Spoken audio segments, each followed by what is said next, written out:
아프리카 깊은 숲속에 한 부족이 살고 있었습니다. 이 부족의 주장에게는 두 아들이 있었습니다. 세월이 흘러 주장은 두 아들 중 하나에게 주장 자리를 물려주어야 했습니다. 어느 날 주장은 두 아들을 불러 이렇게 말했습니다. 너희들에게 3년의 시간을 주겠다. 이 세상에서 가장 가치 있다고 생각되는 일을 한 뒤 마을로 돌아오너라. 두 아들은 아버지에게 인사를 드린 뒤 마을을 떠났습니다. 이 세상에 가장 가치 있는 일을 위하여. 형제는 갈림길에서 3년 뒤에 만나기로 약속하고 헤어졌습니다.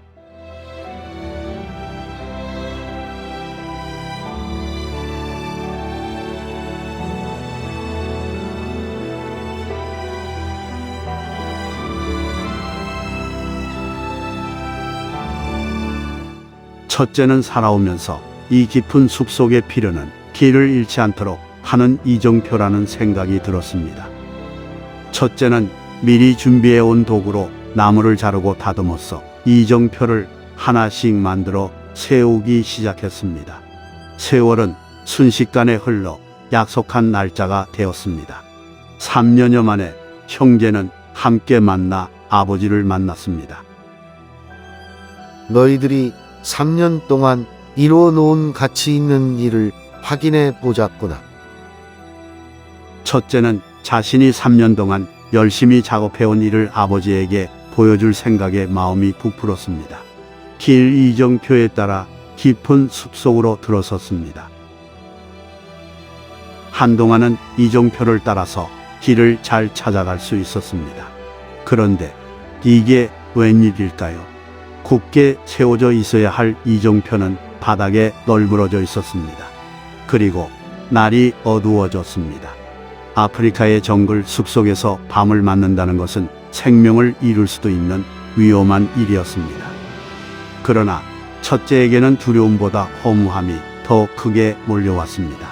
어둠이 깊어지고 풀벌레 소리와 밤에 활동하는 새들의 날개 소리에 긴장감이 높아졌습니다.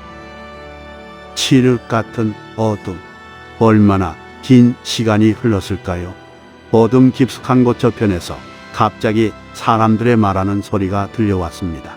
깊은 숲속에 사는 부족들이었습니다. 잠시 후 횃불을 든 사람들이 이들 부자를 발견하고서는 깜짝 놀랐습니다. 횃불을 한 사람 얼굴에 비춰보다가 둘째의 얼굴을 보고서 이들은 갑자기 환호성을 질렀습니다. 아버지와 첫째는 영문을 몰랐지만 둘째의 얼굴에는 반가운 미소가 지어졌습니다. 부족들은 이들 부자를 마을로 데리고 가서 귀한 대접을 했습니다. 아버지는 그 부족 사람들에게 물었습니다. 아니, 이 모든 일이 어찌 된 겁니까? 주장님의 아들이 우리 부족들에게 베풀어준 사랑 때문입니다. 둘째는 숲속을 지나다 부족원이 다쳐서 위험한 상황에서 그를 치료해 주었습니다. 둘째 덕에 그 사람은 생명을 구할 수 있었습니다. 그리고 초청받은 마을에서 함께하면서 마을의 여러 일을 도왔던 것입니다. 부족들은 그 사랑의 마음으로 그를 가족과 같이 여기게 되었던 것입니다. 주장은 세상에서 없어지지 않는 가장 가치 있는 일이 이웃을 향한 사랑임을 둘째를 통해 배울 수 있었습니다. 이 영상은 2005년 독일에서 한국으로 돌아온 한 치과의사에게 들은 이야기를 재구성한 것입니다. 날마다 행복한 시간 되시길 바랍니다. 감사합니다.